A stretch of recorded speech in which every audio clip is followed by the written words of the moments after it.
오늘 말씀의 주제는 고난입니다. 고난. 제목을 두 가지 고난이라고 이렇게 제목을 붙였는데, 이 고난이라는 단어를 저희가 나누고자 할 때, 좀 아무래도 마음에 좀 무거움이 있죠. 이런 질문을 해볼 수 있을 것 같습니다.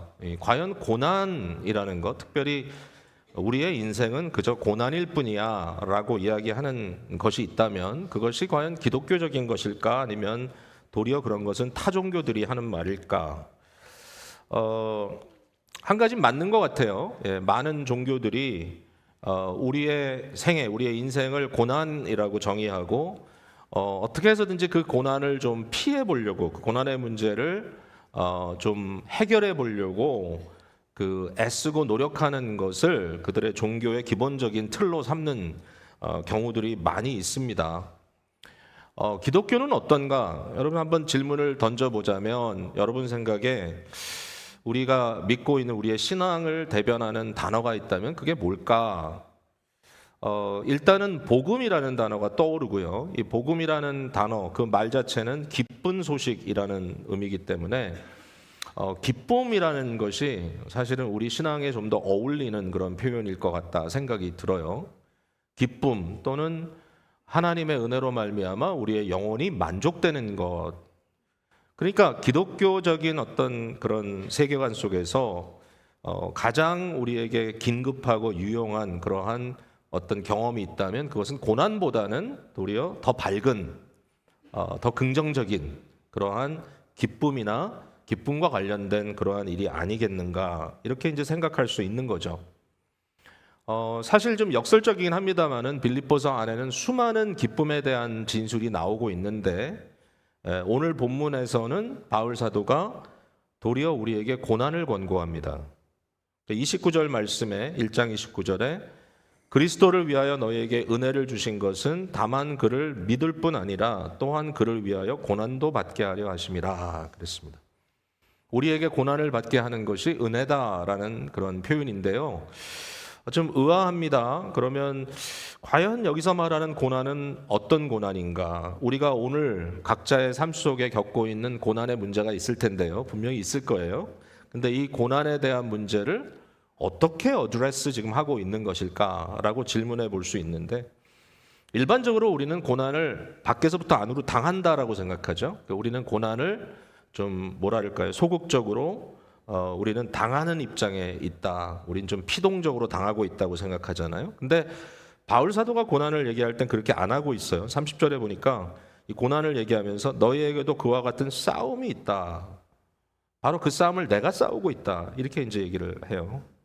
이제 결국 이 고난의 문제를 내가 하나의 피해자로서 당하고 있다라고 얘기하지 않고, 내가 이 갈등 또는 이 싸움 속에 내가 지금 참여하고 있다, 나는 적극적으로 고난을 겪어내고 있다, 이렇게 이제 표현을 하고 있다는 거죠. 물론 고난의 여러 가지 종류가 있겠습니다만은 이제 본질적으로 바울 사도는 성도의 고난을 성도의 정체성과 연결을 시켜 주는 것 같아요.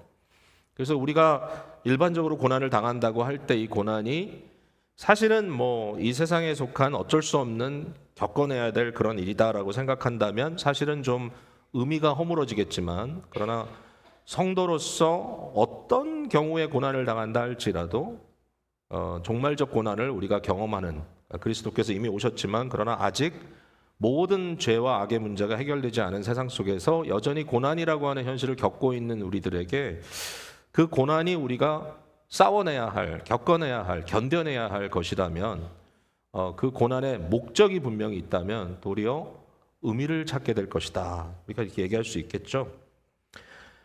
근데 27절 앞부분을 한번 보십시오. 일단 오늘 처음 읽었던 절인데요. 27절, 1장 27절. 오직 너희는 그리스도의 복음에 합당하게 생활하라. 이걸 던져요. 오직 너희는 그리스도의 복음에 합당하게 생활하라. 이게 이제 무슨 말인가 한번 풀어볼게요. 뭐 너무 당연한 얘기 같은데, 여기 생활하라는 말, 저는 각주가 달려 있습니다. 제 성경에는 4번 밑에 보니까 시민 노릇하라 이렇게 써 있어요. 이제 이 전체적인 흐름 속에 좀 이해를 돕기 위해서 이것을 그냥 생활이라고 이렇게 번역을 했지만, 사실상 이 단어의 의미는 어떤 우리가 소속돼 있는 나라 또는 국가의 시민으로서 우리가 어떤 모습으로 살아야 될 것인가를 말하고 있다는 거예요. 무슨 얘기겠어요? 우리가 미국에 어떻게 살아야 될까? 한국에 어떻게 살아야 될까? 그 얘기는 아니겠죠. 바울 사도가 지금 말하는 것은 로마 제국의 시민으로서 네가 어떻게 살아라. 그것도 아니겠죠. 그러면 과연 여기서 말하는 이 시민의 역할을 하라는 이 시민은 무슨 시민을 의미할까요? 당연히 그 답은 하나님의 나라의 시민입니다.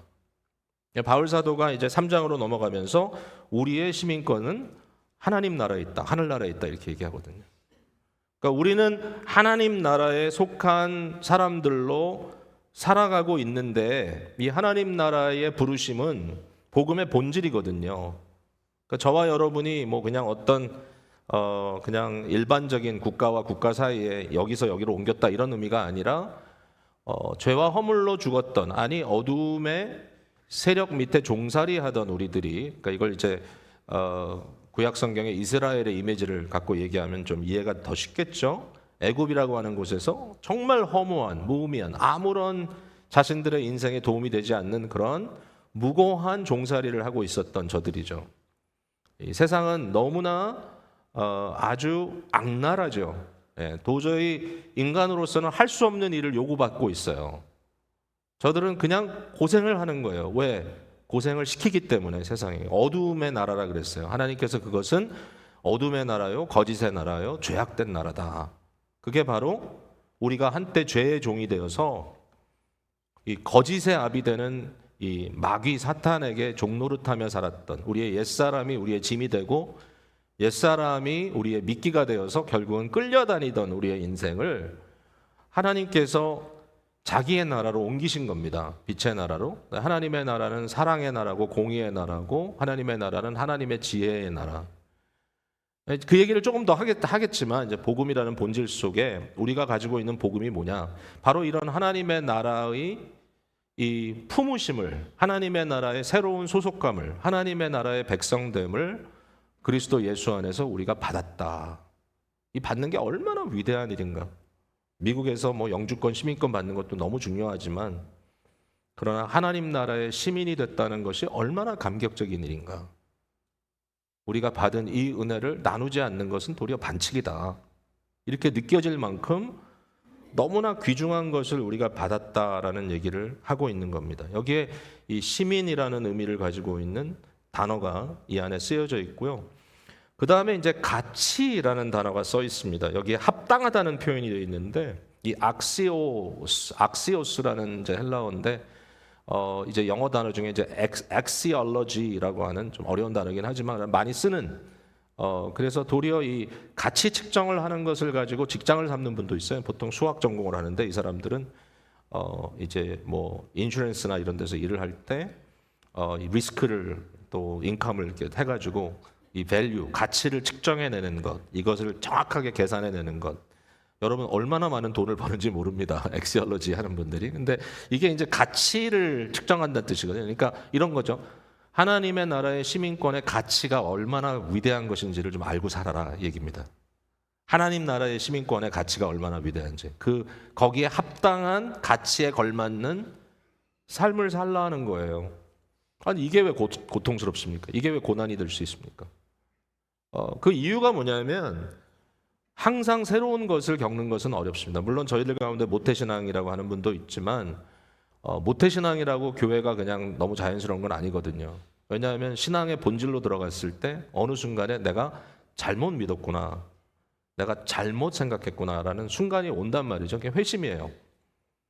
그러니까 모두 각자가 신앙은 그냥 익숙해지는 게 아니라 어느 순간에 이제 뒤집어지는 거거든요. 그러니까 이런 상황 속에서 한때는 내가 육체의 소욕대로 그냥 내 중심적으로 나의 이기적인 모습 그대로 살았는데 어느 순간에 하나님이 모든 것의 중심이 되시고 결국 하나님의 뜻 안에 살아가는 것이 나의 인생의 가장 큰 행복이구나라는 것을 깨닫게 되는 순간들이 온단 말이죠. 그때 변화가 일어나잖아요. 근데 변화가 일어난다는 것은 어려워요, 항상. 이민을 오신 분들이니까 저와 여러분은 이민의 경험들 다 갖고 있잖아요. 그러니까 이민의 경험이 얼마나 어려운지를 우리가 압니다. 자, 한국을 떠나 미국에 왔습니다. 또는 북미주 어디든지 여러분이 왔습니다. 어떤 분들은 막 몇 단계 거쳐 오셨죠. 남미로 갔다가 남미에서도 몇 개국을 통과해서 미국까지 오신 분도 계시고, 저는 캐나다 통과해서 미국으로 오고, 여러 가지 이제 방법이 있지만, 근데 이제 처음 이민을 왔을 때 제가 이제 느끼는 게 있죠. 아, 이거 배워야 되겠구나. 배우지 않으면 안 되겠구나. 적어도 세 가지는 꼭 배워야 됩니다. 첫 번째는 언어를 배워야 되는데, 뭐 학교에서 그냥 취미로 또는 학점 따기 위해서 영어 배우는 거하고 여러분 생존을 위해서 배우는 거하고는 아주 의미가 다르죠. 너무 어렵습니다. 영어가 어려워요. 평생 배워도 안 돼요. 어떤 경우는. 근데 제가 영어를 뭐 원어민처럼 완벽하게 한다, 뭐 그렇게 들어주시는 분들이 계신데, 2세들은 저를 딱 들으면 1.5세구나 당장 합니다. 예, 예, 예. 어쩔 수 없어요. 어디선가 발음이 세고, 어디선가 억양이 다르고, 어디선가 문법이 틀리고. 그러니까 언어가 참 어렵잖아요. 그러면 이 언어를 배운다는 말이 어떤 뜻일까? 우리 하나님의 나라에 들어가서 우리가 언어를 배운다는 말은 신앙 고백을 배운다는 뜻입니다. 그러니까 신앙적 용어를 우리가 이해하고 그 뜻을 알고 그 말을 할 수 있고 진술할 수 있고 나눌 수 있는, 이것도 어려워요. 그러니까 이런 걸 전혀 의도적으로 하지 않는다 그러면 사실 제자리에 있겠죠. 그러나 깨닫고 배우고자 하는 그런 과정 속에서 우리는 하나님 나라의 시민답게 변해가는 거예요. 근데 어려워요, 그게. 여러분 잘하고 있어요. 두 번째로는 문화가 있어요. 문화. 그 나라의 문화. 그러니까 우리가 한국적인 문화, 미국적인 문화. 뭐 예를 들어서 한국에서는 음식을 먹을 때 소리를 내며 먹는 게 굉장히 당연하고 굉장히 아름다운 문화입니다. 국수를 먹을 때는 소리 내며 먹어야죠. 그 빨아들이는 그 흡입력이 얼마나 인조해하느냐를 보여주는 건데, 제가 미국에 살면서 우리 아버지 모시고 식당 가는 게 싫었던 이유 중에 하나는, 또 국수 시키면 제가 딴 거 시키시죠. 왜냐하면 너무 이렇게 소리를 내시니까. 왜냐하면 미국에서는 소리를 내면 이상한 문화죠. 이상해요. 한국에서는 학교를 다닐 때 유니폼을 입으니까 뭐 한 시즌이 지나기까지 한 번도 빨지 않고 매일 똑같은 유니폼을 입고 학교를 갔는데, 여기 오니까 유니폼이 없잖아요. 옷을 입는데 저는 뭣도 모르고 똑같은 옷을 일주일씩 입고 갔어요, 처음에. 그랬더니 아이들이 뭐라고 하는데 뭔지 모르겠다. 나중에 보니까 이제 더럽다는 거죠. 아니 뭐 어차피 그 옷 빨지 않을 건데 이렇게 돌려 입는 걸 배웠지만 나중에. 근데 그러나 결국 그것도 배우는 거죠. 이게 문화를 배운다는 게 중요하죠. 크리스찬으로서 문화를 배웁니다. 일주일에 한 번씩 시간을 정하여 예배를 드립니다. 이거 전혀 안 해본 사람들 입장에서는 도대체 어떻게 그거를 컴밋해? 이렇게 얘기할 수 있어요. 여러분 묵상하고 기도하고 찬양하고 이 모든 것에 조금씩 익숙해져 나가는 것, 이게 자연스러워지는 것, 이게 문화죠. 근데 이게 하루아침에 안 되죠. 지금도 안 되는 게 있을 겁니다. 예를 들어서 개인 기도 생활 얼마나 잘하십니까? 제가 알아요. 저도 힘드니까요. 그래서 이게 말이 그렇지, 우리가 하나님께서 우리에게 주시는 우리 크리스찬의 컬처가 아직은 몸에 배기가 너무 어렵다. 여기 이제 중요한 게 사람들을 대면하는 거라든지 이 모든 것들이 다 신앙적으로 한다. 크리스찬답게 한다. 이게 얼마나 어려운 일인가. 우리 속에 불쑥불쑥 이 애굽 사람의 냄새가 자꾸 나고 옛 사람의 모습이 터져 나오는 그런 순간마다 깜짝 놀라잖아요. 아유, 이러면 안 되는데. 그 다음에 세 번째는 뭐냐면은 이 질서를 배워야 됩니다. 오더를 배워야 되는데, 이제 미국에 살면 또 미국 나름대로 질서가 있지 않습니까? 뭐 요즘은 한국도 뭐 교통 질서가 너무 잘 잡혀 있어가지고 운전하기가 과거처럼 어렵진 않습니다. 한국에 가면 물론 복잡은 하지만 서울 같은 경우는. 근데 예전에는 뭐 그냥 막 다니는 그 차선이 별로 의미가 없었잖아요. 요즘도 그런 나라 가면 굉장히 불안해집니다. 막 끼어들어오니까. 근데 여긴 법을 지켜야 됩니다. 그러니까 법대로 하지 않았을 때는 처벌이 따라오니까. 이걸 이제 우리가 크리스찬으로서는 어떻게 말할 수 있을까? 이것은 이제 기독교 윤리라고 말할 수 있을 겁니다. 사랑의 법칙, 서로에게 하는 피차하기, 이런 것들이 쉽지 않다는 거예요. 어렵다는 거예요. 뭐 일단 가정에서 일단 생각할 수 있잖아요. 여러분 가정에서 쉽지 않잖아요. 크리스찬으로서 아내와 남편이 살아도 이게 어렵잖아요. 하나님의 나라의 시민이니까, 하나님 나라의 대사들이니까 거기에 걸맞게 사세요. 이렇게 얘기를 하는데 아직은 이제 옛사람의 이 흔적들이 남아가지고 우리가 그리스도의 십자가의 원수처럼, 사실 우리 하나님은 하나님인데 마치 우리의 욕망과 우리의 배가 우리의 신인 것처럼 어떨 때는 부끄러움을 그대로 행하고 그것을 도리어 잘했다고 생각하고, 아주 이상하죠. 하나님 나라, 먼저 그의 나라와 그의 의를 구하라고 했는데 땅의 일을 생각할 때가 많다. 왜 그렇습니까? 아직 이 고난을 sufficient하게 우리가 겪어나가지 못했기 때문이다라고 얘기할 수 있겠죠. 이것을 왕 대신 그리스도 안에서 우리가 해나가야 할 고난이다라고 말하고 있습니다. 자, 이 고난에 두 가지 방향이 있다고 제가 말씀드리고요. 이제 계속 말씀을 이어가려고 그러는데 사실 오늘 본문의 중심 메시지가 이거 같습니다. 이 고난에는 두 가지 방향이 있다. 두 가지의 방향. 첫 번째는 성도들이 함께 살아가는데 생기는 고난이고요. 두 번째는 불신 세계 속에서 세상을 상대하는 그런 상황 속에서의 고난입니다. 오늘 아마 두 번째 얘기는 좀 할 시간이 좀 모자랄 것 같아요. 첫 번째 얘기를 좀 주로 하겠지만 여러분이 그렇게 이해하시면 될 것 같습니다. 자, 첫 번째 성도 공동체 안에서의 고난은 어떤 고난이냐면요, 한마디로 얘기하면 일치성을 지켜나가는 고난이다라고 바울이 얘기하고 있습니다. 하나됨을 지켜나가는 고난. 자, 1장 27절에 자, 중간으로 가봅니다. 예. 내가 너희에게 가보나 떠나 있으나 너희가 한 마음으로 서로 한 뜻으로 복음의 신앙을 위하여 협력하는 것과 그랬습니다. 이게 이제 첫 번째입니다. 두 번째는 무슨 일이든지 대적하는 자들, 즉 불신자들 때문에 두려워하지 말라. 이게 두 번째인데, 첫 번째는 한 마음으로 한 뜻으로 협력하라 이거죠. 근데 여기에 이제 요 말 한마디 한마디가 의미가 있어요. 한 마음 한 뜻 협력.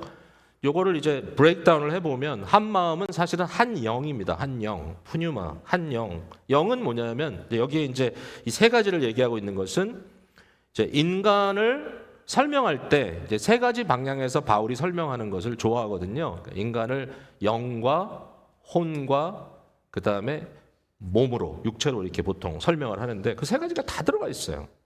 그러니까 한 영으로, 이 영은 하나님께서 하나님과 우리가 소통하기 위한 존재로 우리를 영적 존재로 만드신 것이고, 이것은 단순히 뭐 지식이라든지 논리라든지 하는 것을 조금 뛰어넘는 또 다른 차원의 우리의 존재적 어떤 중심이거든요. 그러니까 요거는 사실 크리스찬으로서는 깨어 있죠. 영적으로 죽어 있는, 즉 영적이 마비돼 있고 하나님과의 소통이 마비돼 있는 경우가 있는데 우리 성도들은 깨어 있단 말이죠. 이것이 하나가 돼야 된다.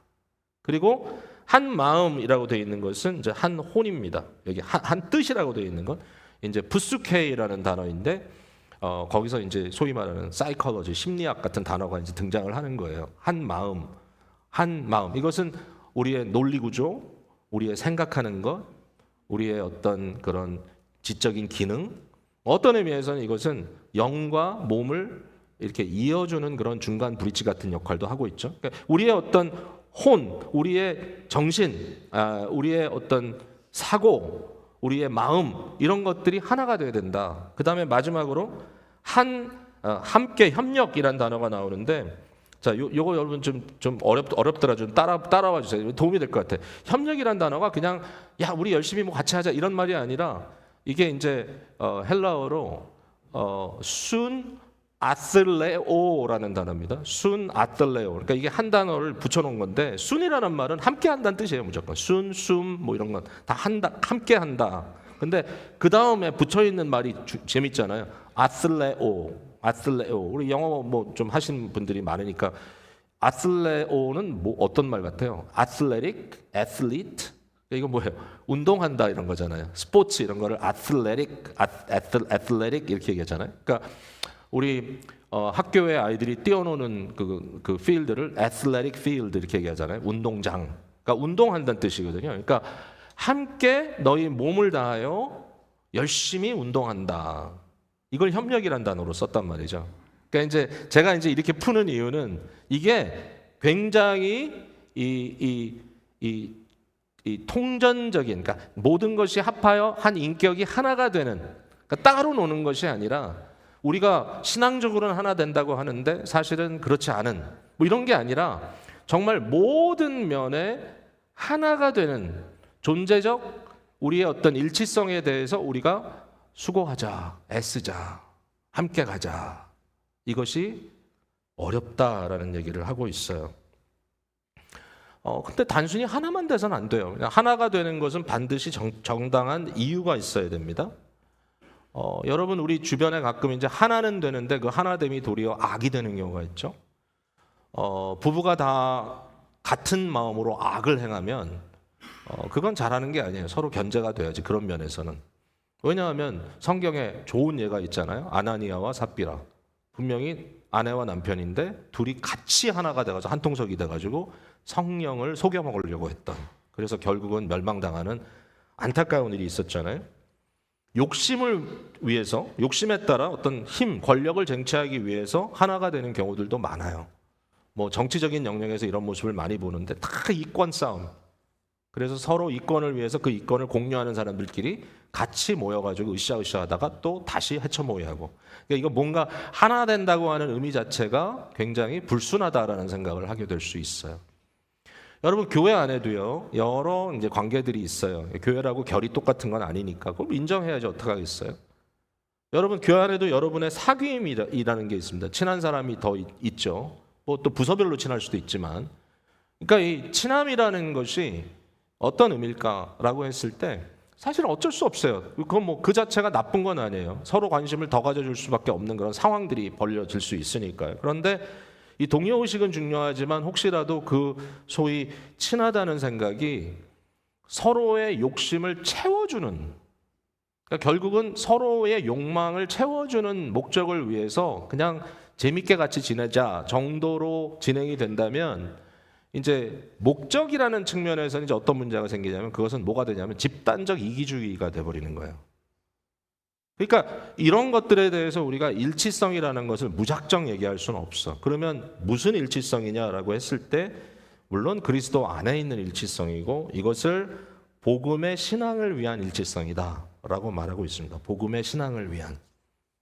자, 복음이라는 것을 뭐 다시 설명할 필요가 있을까요? 근데 복음은 얘기해도 또 얘기를 해야 돼, 사실은. 그러니까 하나님의 나라 복음인데 여러분이 복음이라는 것이 우리의 일치성의 목적이 된다는 거예요. 복음이라는 것이 이것을 나누는 것.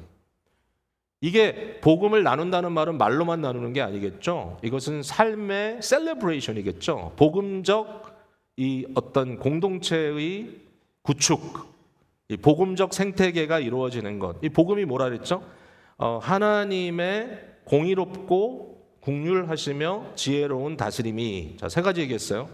공의롭고 just, 국률하고 loving, 그 다음에 지혜로운 wise. 그 더 다른 걸 더할 수 있겠지만 그렇게 한번 정리를 해본 거예요. 하나님의 이 다스림은 이처럼 깊고 아름답다라고 우리가 얘기할 수 있죠. 이것이 그리스도 예수 안에 우리 위에 또 우리 각자의 마음 속에 임했다. 그리고 이것이 지속적으로 역사한다. 이게 이제 복음입니다.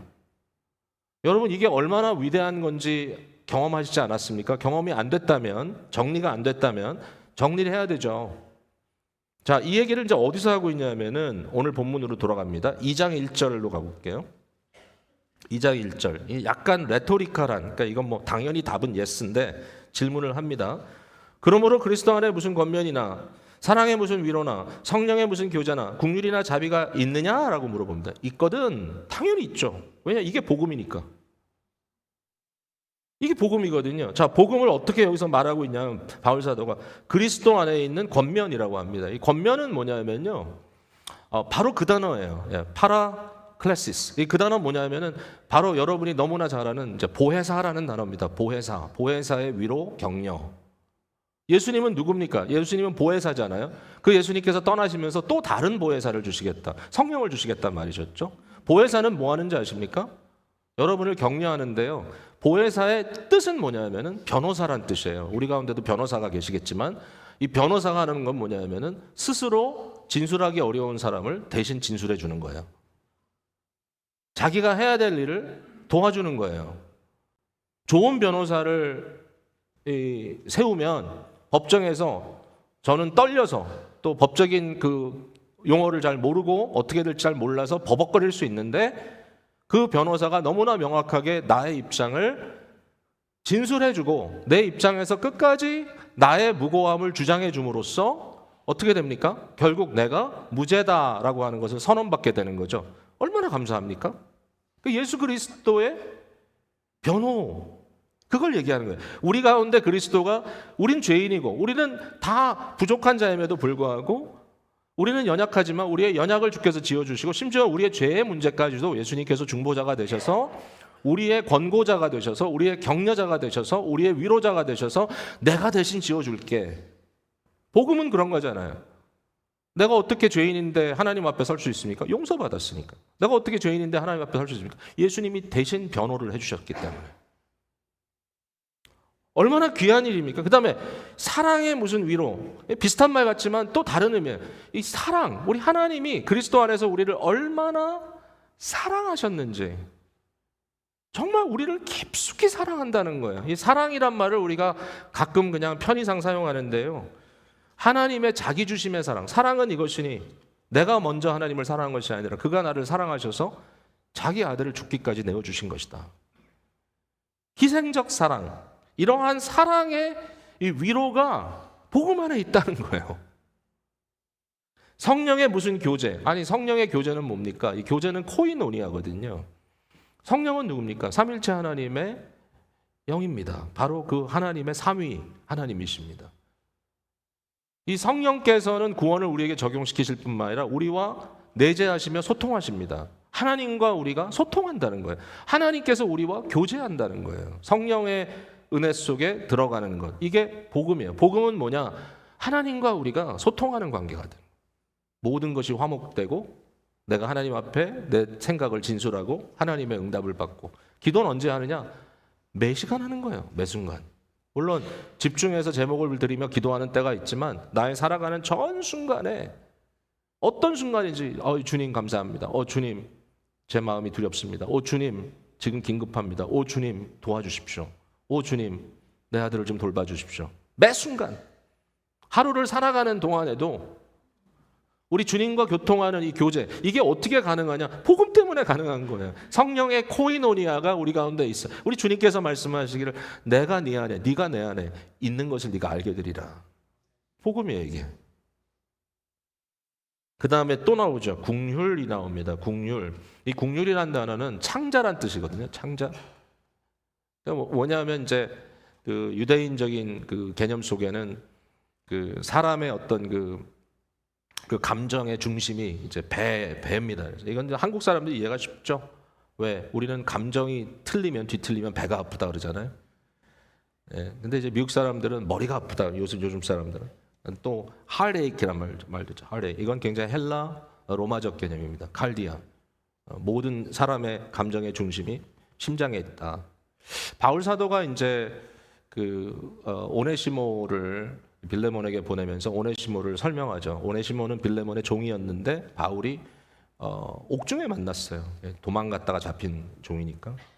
근데 이제 그를 예수의 복음을 통하여 이제 변화되는 과정을 같이 멘토링하고 이제 풀려나게 됐는데 이제 바울이 그냥 여기 남아서 나를 좀 도와주지 이럴 마음이 얼마든지 있었지만 이 오네시모를 사랑할 뿐만 아니라 이제 그 주인이 자기의 이 뭐랄까요, 제자라는 사실을 알게 됐습니다. 빌레몬이라는 제자를 알게 됐기 때문에 빌레몬에게 일단 보내는 것이 합당했기 때문에 보내는데 손에 편지를 쥐어주잖아요. 근데 그 속에 보면 아마 이 오네시모가 안 읽고 갔을 텐데 읽지 않았을 거예요. 근데 이제 그 안에는 놀라운 말이 담겨져 있었어요. 그게 뭐냐면 오네시모를 너의 형제로 받아라. 종인데 그리고 가능하면 내게 돌려다오. 그러면서 하는 말이 그는 나의 심복이다 그랬습니다. 심복. 심은 헐트고요. 복은 배입니다. 그러니까 그는 나의 모든 감정이 쏟아부어진 존재다. 저와 여러분이 하나님의 배예요. 지난주에 배가 아파서 애를 낳았어요. 그 뱃속에 거의 1년 가까이 품고 있었던 엄마의 마음이 어떤 마음인지 아시잖아요. 근데 우리는 하나님의 품어진 존재입니다. 이 얘기예요. 이게 복음이에요. 하나님의 나라는 그냥 하나 뒤집어 씌워지는 게 아니라 이와 같은 하나님의 긴밀하신 이 케어해 주심이 우리에게 오신 거예요.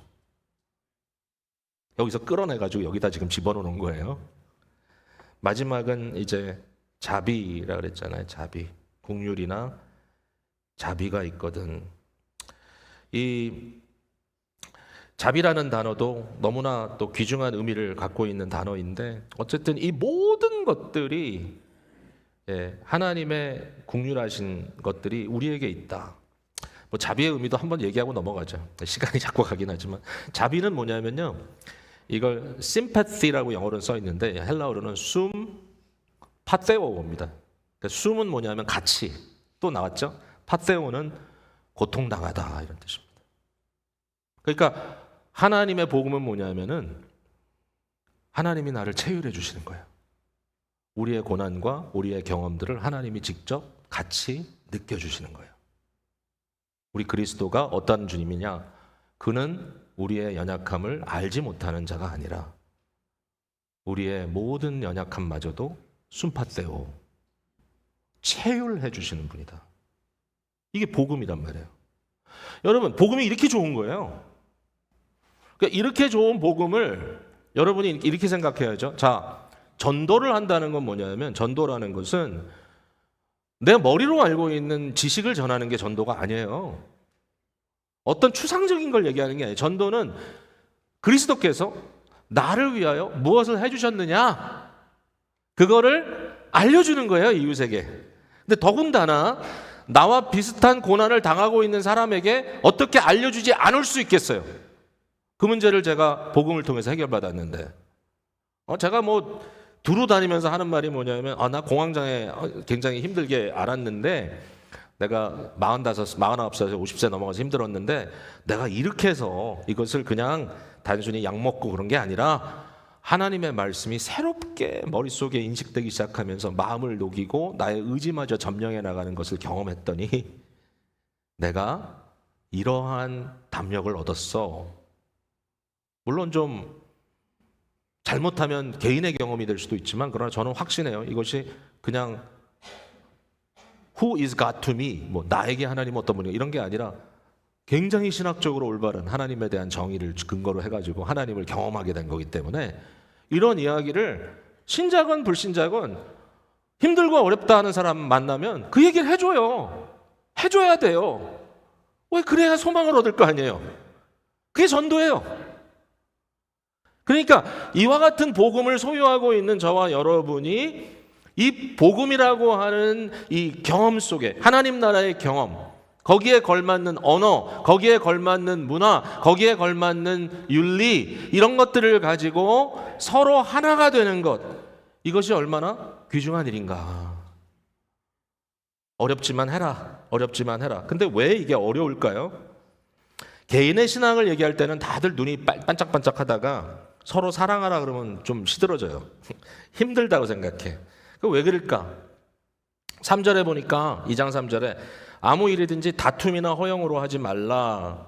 왜냐하면 다툼과 허영이 우리 안에 있기 때문이라는 거죠. 이게 뭐죠? 비복음적인 요소가 여전히 우리 안에 있기 때문에, 마치 가나안 땅에 들어왔음에도 불구하고 아직도 구석구석에 남겨져 있는 가나안 족속들이 있어서 옆구리에 가시처럼 존재하는 것처럼 우리 안에 이와 같은 다툼과 허영이 우리 안에 있다는 거죠. 이 다툼이라는 거는 뭐냐면은요, 결국은 정욕이에요. 자기 정욕. 야고보서 4장 1절에 너희 중에 싸움이 어디서부터, 다툼이 어디서부터 나느냐? 싸우는 정욕으로부터 난다. 이것은 욕심이라고 정의했어요. 서로의 욕심 때문에 싸운다는 거죠. 그 욕심은 뭐냐? 내가 취하겠다는 거거든요. 그러니까 자기를 우상화하는 것, 교만. 여기에 허영은 뭡니까? 헛된 영광. 아니, 허영이 아닌 영광도 있나요? 있을 거라고 생각해요. 그러니까 이 영광은 하나님이 주시는 영광이고, 그런 영광을 우리가 받을 때 감사해야 되겠죠. 근데 영광을 자기의 어떤 영광으로만 취하는 것은 의미가 없어요. 하나님 나라에서는 다 선한 목적을 위해서 우리를 세우기 때문에. 헛된 영광은 뭐냐면은 자기가 무조건 다 받고 싶은 거예요. 스스로 높아지고 싶고, 내가 안 되면 남이 되는 것은 받아들이지 못하겠고, 객관적으로 어떤 선함도 만들지 못하지만 그저 내가 사람들 앞에 박수 받는 것으로 충분하다. 헛되다는 거예요. 왜? 그런 것은 지나가니까. 인기 투표입니까? 뭐 인기 싸움입니까? 그거 아니거든요. 이런 것들이 우리에게 채워졌을 때는 어렵겠죠. 자, 이것을 극복하는 방법이 뭐냐? 여기에 대해서 이제 두 가지를 말씀을 하시는데, 자, 오직 겸손한 마음으로, 겸손이죠. 각각 자기보다 남을 낮게 여기고. 이 말은 상대가 나보다 더 잘한다고 얘기하라는 거 아닙니다. 이거 의미가 조금 이것도 변형이 됐어요. 낮게 여긴다는 말이 뭐냐면 중요하게 여기라는 거죠. significant. 여러분, 우리의 기능이 다 다릅니다. 우리의 기능이 달라요. 오늘 일부 예배 때 우리 교회 장로님 중에 한 분인 우리 조아무개 장로님께서 대표 기도를 하셨는데, 우리 조 장로님이 대표 기도를 할 때마다 저는 조금 마음에 스릴을 느낍니다. 왜? 한국어가 자유스럽지 않아요. 그래서 이제 그걸 자기가 나름대로 막 진술을 하고, 또 심지어는 또 아내의 도움도 받고 이러면서 자기의 신앙을 거기 담아가지고, 정말 믿음이 진지한 분이시니까요. 진실하고. 그리고 오늘 제가 물어봤어요. 이거 얼마 연습했어 오늘은? 그랬더니 6시간 어제 연습했대. 읽는 거를. 그래가지고 앞에 나가서 벌벌 떨리면서 그거를 읽고 내려갑니다. 기도를 합니다. 참 은혜로웠어요. 내용들이 참 은혜로웠어요. 잘했어요. 하나도 틀리지 않고 잘했어요. 예. 근데 제가 여러분께 확신하게 얘기합니다. 예. 한국어 기능에 있어서는 우리 조아무개 장로님보다는 제가 훨씬 잘합니다. 제가 더 낫습니다, 여러분. 헐나요. 예. 근데 그 얘기가 아니라니까요, 이게. 내가 너보다 더 잘할 수 있어가 아니라니까요. 이게 뭐냐면, 저는 잘할 수 있을 거예요. 그러나 저는 기도 준비 위해서 6시간을 안 씁니다. 그분이 그렇게 예배를 위해서 6시간씩 준비해서 그 기도를 떨리는 마음으로, 두렵고 떨림으로 하나님 앞에 드리는 것이 사실은 나보다 더 시그니피켄하다는 거예요. 나보다 더 무게감이 있다는 거예요.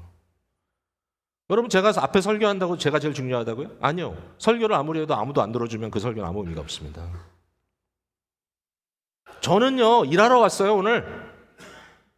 오해하지 마세요. 뭐 믿음이 없는 건 아니에요. 그러나 저는 그런 생각이 있어요. 오늘 안 가면 큰일 나지?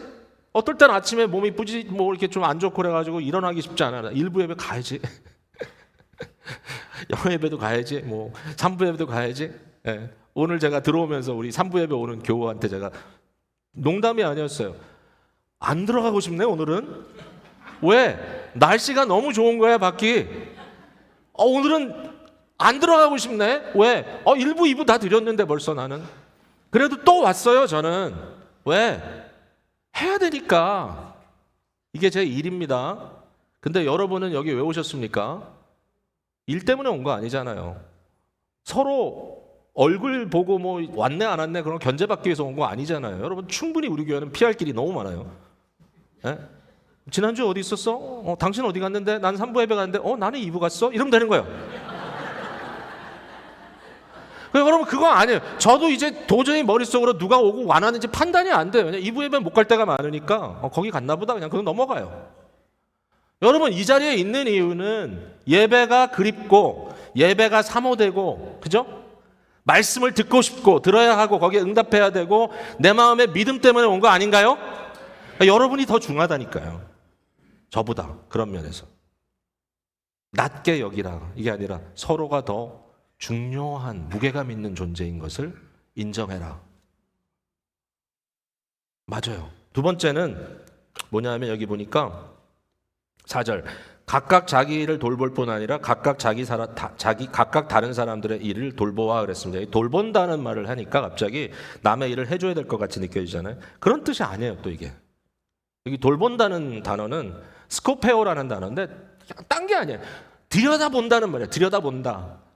스코페오. 스콥이라는 단어 있죠, 영어로. 네. 텔레스콥, 망원경. 마이크로스콥, 현미경. 그죠? 스콥은 보는 거죠. 들여다보는 거죠. 너만 들여다보지 말고 좀 남을 들여다봐라. 이 말은 뭐냐면 남을 좀 관리해라 이런 뜻이 아니라 이해하라는 거예요. 자기 입장에서만 생각하지 말고 저 사람 입장에서 좀 이해해주라. 이해해주라. 제가 그거 많이 배워요, 요즘. 왜냐하면 다 듣고 나니까 이해가 돼. 그러니까 어떤 일이 딱 저에게 던져졌을 때 그 순간에 그걸 딱 경험하면서 아이고 왜 이러지? 내 입장에서. 그게 아니라 상대의 마음, 상대의 입장에서 들어오는 거예요. 그랬을 때 달라져요. 달라지더라고요. 가끔 제가 설교할 때 벌떡 일어나서 나가시는 분들 계시거든요, 교회 예배 때. 3부는 좀 많지 않아요. 계시긴 계셔요, 몇 분. 근데 그럴 때마다 제가 등골이 갑자기 싸늘해집니다. 내가 지금 한 말이 좀 문제가 있었나? 혹시 저분이 마음에 시험 받았나? 진짜요. 제가 진짜 거짓말 아니고 2부 예배 때는 뭐 아닌가? 영어 예배 때 그렇게들 나가요. 그래서 오늘도 젊은 청년들이 우르르 나가길래 설교 끝나지도 않았는데 제가 또 오늘 또 지루했구나. 알고 봤더니 친교사 역할로 나갔더라고. 거기 가서 또 뭐 자르고 이런다고. 예배 다 들고 가도 되는데. 어쨌든 저 입장에서는 왜 나가지? 네, 어르신 한 분이 항상 요 앞에 앉으셨다가 저 뒤에 앉으시는 어르신 계셔. 자꾸 누군지 돌아보려고 하지 마세요. 근데 저 뒤에 앉으셔. 목사님, 제가 왜 요새 뒤에 앉는지 아십니까? 왜 예배 때 나가는지 아십니까? 예. 이젠 참기가 어렵습니다. 예배도 길고. 참기 어렵단 말 무슨 말인지 이해하셨죠? 예. 그러니까, 네. 우리 다 나이 들어가면서 참기 어려워지잖아요. 그래서 두 가지를 깨달았죠. 그분 입장에서 일단 이해하고 너무 경직되지 말자. 내가 두 번째, 예배는 좀 짧게 끝내자. 잘 안 돼. 입장이에요, 입장. 아니 뭐 예배가 길다 뭐 설교 이런 게 아니라 점점 더 이게 길어지면 힘들다. 얘기를 다 해놓고 또 이제 길어지게 생겨서 짧게 끝내겠습니다. 여러분 이해되셨죠? 이게 어려운 고난이라는 거예요. 이게 왜냐하면 우리는 너무나 자기에게 길들여져 있어요. 우린 너무 이기적이에요. 자, 고난에 다른 요소가 있다고 말씀드렸는데 이 부분은 제가 오늘 스킵할게요. 근데 그 내용은 뭐냐면 교회 안에서 일치성을 만들어가는 것이 이렇게 어렵다면 동시에 우리에게 있는 또 다른 고난의 이유는 우리를 대적하는 세상이 있기 때문이다. 그러나 거기에 대한 바울 사도의 굉장히 강력한 권고는 뭐냐면 아무리 세상이 약하다 할지라도 두려워하지 말라. 일단 겁먹고 가지 말라. 일단 주눅들지 말라. 왜? 하나님이 모든 것을 주관하신다.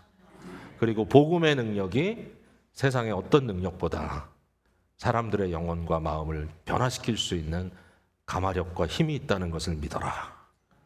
그래서 힘들어도 이겨나가시는 여러분들 되시기를 바랍니다. 여러분 잘 들으셨죠 오늘? 근데 이제 중요한 건 이거예요. 중요한 건 결론은 내려야지. 우리 다 고난이 있잖아요.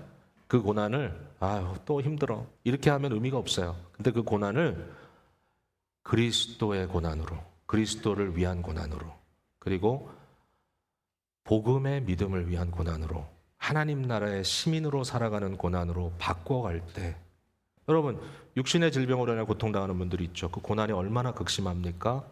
근데 그게 여러분이 재수없어 당하는 고난이 아니에요. 그 고난을 왜 당하는지 아세요? 아직 예수님께서 다시 오시지 않았기 때문에, 아직 부활의 몸을 믿지 않았기 때문에 힘든 거예요. 무고한 고난이에요. 성도에게. 이미 구원은 받았는데 그 고난도 참아내라는 거예요. 그리고 그 고난을 통해서 예수 그리스도의 더 깊은 성품을 이루어내라는 거예요.